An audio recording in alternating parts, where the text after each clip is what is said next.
नमस्कार, CSK news में आपका स्वागत है। तो दोस्तों, बहुत बड़ी अपडेट निकल के आ रही है। आखिरकार पंजशीर में तालिबानियों का हुआ कब्जा। जी हां, बहुत बड़ी अपडेट निकल के आ रही है। आपको बता दें, नॉर्दर्न अलायंस के चीफ कमांडर की हत्या कर दी है तालिबानियों ने। बहुत बड़ी अपडेट निकल के आ रही है।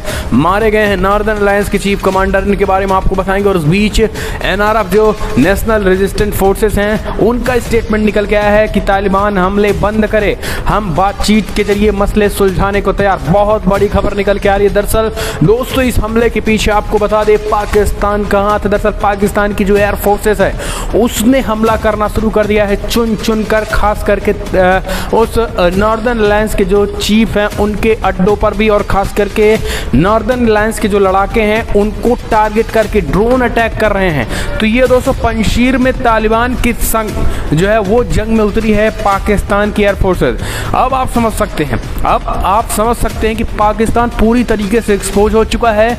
इसके बारे में जानना बेहद जरूरी है दोस्तों। ये तीन जो बड़ी खबर निकल के आ रही। हालांकि आपको बता दें कि पंजशीर के शेरों ने फिर से दावा किया है कि हमने 1000 तालिबानियों को ढेर कर दिया है और अभी भी जंग जारी है, हम सरेंडर नहीं करेंगे। तो ये उनका कहना। हालांकि नॉर्दर्न अलायंस को बड़ी क्षति पहुंची है। दरअसल आपको बता दें कि पंजशीर में लगातार विवाद जारी, और इस युद्ध के बीच पंजशीर के शेरों को एक तरीके से, पूरी तरीके से घेर लिया है। खास करके इसने, आपको बता दें कि जंग हार रहा है पंजशीर, और तालिबान ने पाकिस्तान एयर फोर्सेस की मदद से यह लड़ाई जीती है। सालेह मोहम्मद जो कि एक तरीके से नॉर्दर्न अलायंस हैं, उनके भी मारे जाने की खबर निकल के आ रही है। जिस वक्त है वो आपको बता दें नॉर्दर्न अलायंस के चीफ कमांडर हैं। और पंजशीर में जो ताज़ा तस्वीरें निकल के आ रही हैं वो बयां करती हैं कि तालिबान ने वहाँ अपना कब्जा जमा लिया है। खास करके पंजशीर गवर्नर ऑफिस के बाहर भी तालिबानी जो है वो खड़े दिखे, और उन्होंने एक तरीके से अपना कब्जा जमा लिया है। तालिबान ने खुद भी दावा किया है कि उसने पंजशीर को पूरी तरीके से जीत लिया है।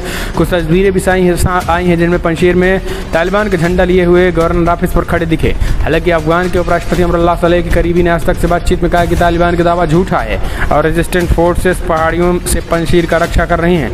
दावा किया गया है कि पाकिस्तानी एयर फोर्सेस भी उन पर हमले कर रही हैं। जी हाँ, ये आपको बता दें कि पाकिस्तान की जो वायु सेनाएं हैं वो कहीं ना कहीं एक तरीके से तालिबान की मदद कर रही हैं, और पाकिस्तान जो है सीधा तालिबानियों संग आ चुका और पंजशीर के खिलाफ मोर्चा खोल दिया है। तालिबान की तरफ से दावा किया गया है कि फ़िलहाल उन्होंने रेजिस्टेंट फोर्सेस नॉर्दर्न अलायंस के चीफ कमांडर सालेह मोहम्मद भी मार दिए गए हैं। तालिबान की तरफ से प्रवक्ता ज़बीहुल्लाह मुजाहिदीन ने कहा कि अफगानिस्तान के पंजशीर प्रांत को भी पूरी तरीके से जीत लिया गया है। आपको बता दें कि पंजशीर आखिरी प्रांत था जिस पर तालिबान का कब्जा नहीं था। इससे पहले 15 अगस्त को काबुल पर जीतने के साथ ही तालिबान ने पूरे राज्य, पूरे अफगान पर कब्जा जमा लिया था, और रविवार रात से ही पंजशीर के लड़ाके कमज़ोर दिखने लगे थे। और रेजिस्टेंट फोर्सेस के प्रवक्ता और घाटी में तालिबान से लोहा ले रहे अहमद मसूद के करीबी फ़हीम दस्ती की भी रविवार को मौत हो गई। ये जानकारी भी सामने आई थी कि अफगान के उपराष्ट्रपति अमरुल्लाह सलेह फिलहाल अज्ञात स्थान पर सुरक्षित हैं। वहीं असद मसूद पिछले 3 दिनों से तजाकिस्तान में हैं। कमज़ोर पड़ने के बाद national resistant front of Afghanistan ने बयान जारी करते हुए तालिबान से सीज़ फायर करने की मांग की गई और युद्ध खत्म कर बातचीत करने को कहा गया। हालांकि तालिबान ने सीज़ फायर का प्रस्ताव अब ठुकरा दिया है। इसके अलावा पंजशीर पर भी जो प्रतिबंध लगाए गए उन्हें हटाकर आम लोगों को राहत देने की अपील की गई है। ये बड़ी खबर निकल के आ रही है रेजिस्टेंट फोर्सेस की तरफ से। हालांकि जो अभी बड़ी अपडेट निकल के आ रही है यही है कि नॉर्दर्न अलायंस के चीफ कमांडर की मौत हो गई है, खास करके इस जंग में। और सबसे बड़ी बात यह है कि दोस्तों, यहाँ पर तालिबानियों को जो सीधा मदद कोई कर रहा है तो वो पाकिस्तान है। दरअसल पाकिस्तान की एयर फोर्सेस जो हैं वो लगातार ड्रोन अटैक किए हैं, और ख़ास करके उन इलाकों में ड्रोन अटैक किए जिन इलाकों में नॉर्दर्न अलायंस के बड़े पैमाने पर लड़ाके इकट्ठा हुए थे। और सबसे बड़ी बात यह है कि उन इलाकों में भी ड्रोन अटैक किए गए हैं, फाइटर जेट्स भी अटैक किए हैं जिन इलाकों में कुछ सैनिकों ने जो बगावत की थी, और उनके नॉर्दर्न अलायंस के साथ साथ अमरुल्लाह सलेह जो पूर्व सैनिकों का एक धड़ा बनाकर लड़ रहे थे, उनके साथ भी जो सेनाएं थीं वो कहीं ना कहीं हम बात करें तो उनके भी बड़े पैमाने पर उनके भी सेनाओं को क्षति पहुंची हुई है इस खास करके ड्रोन हमले में। दरअसल ड्रोन अटैक अगर हो रहा है तो पाकिस्तान द्वारा ड्रोन अटैक करवाया जा रहा है, क्योंकि साफ इसके सबूत भी मिल रहे हैं कि पाकिस्तान द्वारा ही ड्रोन अटैक कराए गए। क्योंकि पंजशीर घाटी में कब्जा जमाने की हर संभव कोशिश कर रहे तालिबान को पाकिस्तान का साथ मिला। ताज़ा जानकारी के मुताबिक पंजशीर में पाकिस्तानी एयरफोर्स को ड्रोन से हमला किया। अफगानिस्तान के समागन प्रांत में पूर्व सांसद जिया आर्यन जादव ने ये बातें कही हैं। दूसरी तरफ तालिबान और रेजिस्टेंट फ्रंट अपने अपने दावे कर रहे हैं। तालिबान का दावा है कि अपने पंजशीर घाटी पर कंट्रोल हासिल कर लिया है, वहीं पंजशीर रेजिस्टेंट फ्रंट का दावा है कि अभी उन्हीं पर कब्जा है। तो दोस्तों ये बड़ी खबर निकल के आ रही है। हालांकि पाकिस्तान की पोल खुल चुकी है और दुनिया भर में पाकिस्तान एक्सपोज हो चुका है। एक और अपडेट ले लेते हैं।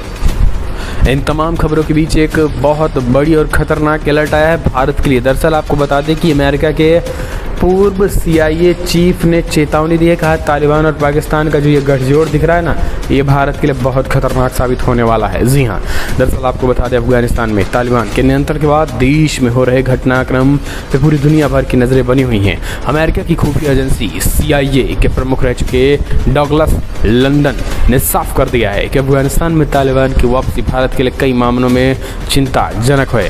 इसके साथ ही उन्होंने कहा है कि तालिबान और पाकिस्तान जिस तरीके एक साथ नज़दीकियाँ बढ़ रही, खास करके पाकिस्तानी सेना और हक्कानी नेटवर्क के साथ जो नज़दीकियाँ, वो भारत के लिए बहुत ख़तरनाक साबित होंगी। ये कोई और नहीं, CIA के पूर्व चीफ ने ये खुलासा किया है, जिसके बाद से कहीं न कहीं तरीके से टकराहट बढ़ने की खबर है।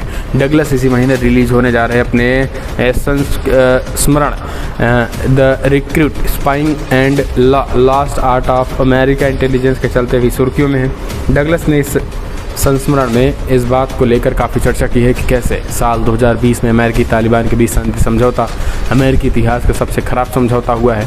इसके साथ ही उन्होंने कहा है, हिंदुस्तान टाइम के साथ बातचीत में उन्होंने कहा है कि मुझे लगता है कि भारत के पास चिंतित होने के वाजिब कारण है। तालिबान के साथ की गई जिहादी संगठनों को समर्थन देने की पाकिस्तान की नीतियाँ भारत पाकिस्तान प्रतिद्वंद्विता के दृष्टिकोण के हिसाब से ही बनती रही हैं। पाकिस्तान भारत को एक खतरे के तौर पर देखता है और किसी भी मुद्दे या चुनौती को उसी दृष्टिकोण से देखा जा रहा है। इस बीच आपको बता दें, डगलस ने कहा है कि मुझे इस बात का डर है पाकिस्तान द्वारा समर्थित ये जिहादी समूह उनके नियंत्रण से बाहर हो सकते हैं और यहाँ तक कि पाकिस्तान में जनरल के शासन के लिए भी खतरा बन सकते हैं। अगर इन जनरलों को जिहादी धार्मिक या ISIS जैसे संगठनों द्वारा उखाड़ फेंका जाता है तो काफ़ी चिंताजनक होगा। उन्होंने आगे कहा है कि मुझे नहीं लगता कि भारत ने पिछले कुछ सालों में इस्लाम विरोधी अभियानों, राजनीतिक लाभ के लिए राष्ट्रवाद और धर्म के इस्तेमाल की खुद की किसी भी तरीके से मदद की है। मेरे हिसाब से ये सब घटनाएं भारत के आंतरिक और बाहरी तौर पर काफ़ी संवेदनशील